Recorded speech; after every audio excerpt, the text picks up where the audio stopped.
အတွေးလွန်တတ်တဲ့အကျင့်တွေကို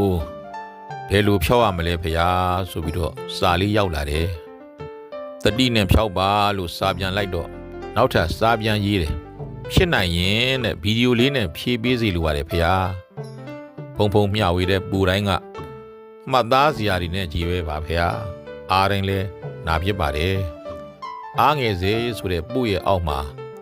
ယင်းဆိုတဲ့အကောင့်ပိုင်ရှင်ကစာလေးရေးပူထားပါတယ်အတွေးလွန်တဲ့စိတ်ကိုဖျောက်ဖို့ရာကတော့အကောင်းဆုံးနဲ့မရှိမဖြစ်လို့မြင်တဲ့တခုတည်းသောအရာကတော့တတိပါပဲတတိမရှိဘဲအတွေးလွန်စိတ်ကိုဖျောက်နိုင်မယ်မဟုတ်ပါဘူးစိတ်ဆိုတာအာရမဏစိတ်တေးတီစိတ်တန်ဆိုတဲ့အတိုင်းအမြဲတမ်းအာယုန်တွေကိုမြင်ဘူးတာတွေကြားဘူးတာတွေဖြစ်ဖူးတာတွေစတဲ့အာယုန်တွေအပေါ်မှာကြံစီစဉ်းစားနေမှာပါပဲဒါဟာစိတ်ရဲ့သဘာဝပါသို့တော်လည်းစဉ်းစားသင့်တာထက်ပိုစဉ်းစားလာတဲ့အခါမှာတော့အိတ်မရပြုတ်မရနဲ့အတိစိတံအနုဝိတကရတော်အနုဝိစာရတော်ကာယေကိလမေယအလွန်အတွေးတွေများနေပြီ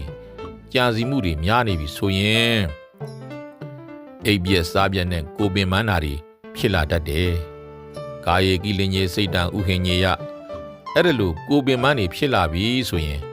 စိတ်လဲညှင်းဆဲတယ်လို့ဖြစ်ပြီးဆင်းရဲလာလိမ့်မယ်အဲ့ဒါလို့ဖြစ်လာရင်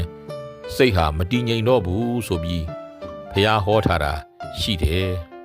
အဲ့ဒါတွေဟာအတွေးလွန်ခြင်းရဲ့ခွန်းဆက်ဆိုကြိုးတွေလို့ဆိုရမယ်အဲ့ဒါလို့အတွေးလွန်တာကိုဘယ်လိုထိန်းချုပ်ရမလဲ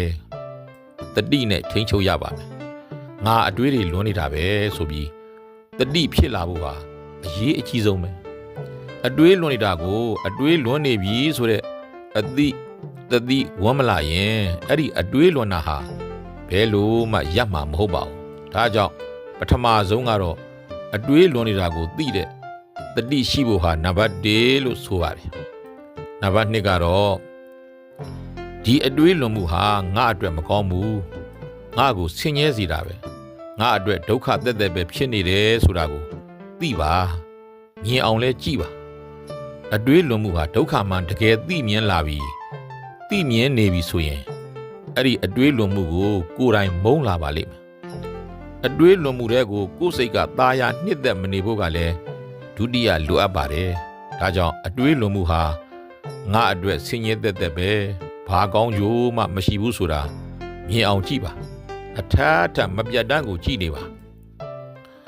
အတွေးဆိုတာမိကိုကိုကော်ပြားနဲ့ကောထုတ်နေရသလိုပင်မန်းတာပဲအဖတ်တင်တာပါနောက်အတွေးစိုးတွေကိုဖယ်ထုတ်ဖို့အတွက်ဗုဒ္ဓကတော့5မျိုးပြခဲ့တယ်နံပါတ်1အာယုံကိုပြောင်းပြပါဥပမာတူရှင်းလူရင်ပြရရင်သွားနှုတ်ဖို့ဆေးကမ်းမှာပက်လက်ကြီးနေပြီးတော့ပါဇက်ကြီးဟထားတဲ့အချိန်စိတ်မှာကြောက်စိတ်တွေလွှမ်းမိုးလာတယ်အဲ့ဒီကြောက်စိတ်ကိုဖယ်ဖို့အတွက်သူအလွန်ချစ်တဲ့ချစ်သူရဲ့မျက်နှာလေးကိုမြင်ပြီးတော့တွေ့နေတော့ကပုံလေးတွေကိုအာယုံပြောင်းလိုက်တာဆရာဝန်သွားကြိုးတွေချစ်ပြနေတာတောင်ဘာမှမခံစားလိုက်ရဘူးအဲ့ဒါလို့သိတဲ့သူတယောက်ကပြောဘူးတယ်အဲ့ဒါလို့ပါပဲအတွေးစိုးတွေလွန်းနေပြီဆိုရင်ကောင်းတဲ့အာယုံလေးတစ်ခုနဲ့အစားထိုးပြောင်းပါဥပမာဖျားစာလေး3ပုံလောက်ကြက်ထားပြီးမရတရားလေးဖြစ်နေတာကိုစဉ်းစားပြီးတော့ရအောင်ကြိုးစားနေတာမျိုးစဉ်းစားနေတာမျိုးနှစ်ဖန်ဘာတွေလုပ်မယ်ဆိုတာမျိုးစသည်ဖြင့်အာယုံတွေကိုပြောင်းလဲပြစ်လိုက်ပါနံပါတ်2အဲ့ဒီအတွေးလွန်နေမှုရဲ့ဆိုးကျိုးတွေအိတ်မရတာတွေစိတ်တွေဆင်းရဲနေတာတွေစိတ်နဲ့ကိုယ်နဲ့မကပ်ဖြစ်နေတာတွေစတဲ့အတွေးလွန်ခြင်းရဲ့မကောင်းတဲ့အပြစ်တွေကိုဆင်ញင်ပါနံပါတ်3တတိထားပြီးတော့အဲ့ဒီအတွေးဆိုးတွေကိုဖယ်ထုတ်ပြစ်ဖို့ကြိုးစားပါမုန်းတဲ့လူတယောက်ကိုမျက်နှာချင်းဆိုင်ကြည့်နေတာကနေနောက်ကျောပေးပြစ်လိုက်တာမျိုးပေါ့မကြားခြင်းတဲ့အတန်တွေကိုနားပိတ်ပြစ်လိုက်တာမျိုးစတဲ့အတွေးဆိုးတွေကိုဖယ်ထုတ်ပြစ်တာမျိုးလုပ်ပါနံပါတ်4ဒီအတွေးဆိုးတွေကိုဘယ်ကနေဖြစ်နေတာလဲဘာကနေဖြစ်နေတာလဲဘာကြောင့်ဖြစ်နေတာလဲစတဲ့အတွေးဆိုးတွေရဲ့ဖြစ်ရာတီရာတွေကိုလည်းစဉ်းစားပြီးတော့မြင်အောင်ကြည့်ပြီးတော့ဖြောက်ပါနံပါတ်5အဲ့လိုမှမရသေးရင်လည်းမိမိစိတ်ကိုပင်မအောင်လုပ်ပြီးအတွေးတွေကိုဖြောက်ပစ်ပါဥပမာစာရီဇွတ်ရွနေတာမျိုး စာရီဇွတ်ဖတ်နေတာမျိုးထပြီးလမ်းလျှောက်ပစ်တာမျိုးအားကစားတွေလှုပ်ပစ်တာမျိုးစတဲ့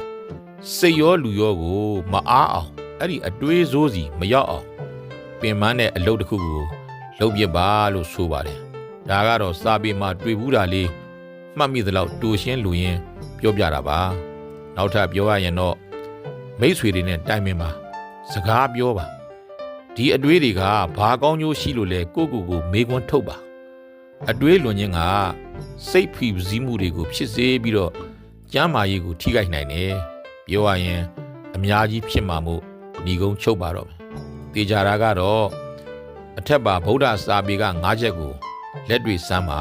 တေချာပေါက်ဖြစ်မယ်လို့ယုံကြည်ပါတယ်အတွေးလွန်အိတ်မပျော်လို့တော့စိတ်ဆင်းရဲတဲ့ဘက်မကူးဖို့အထူးတတိပေးခြင်းပါတယ်တရားအားထုတ်နိုင်တယ်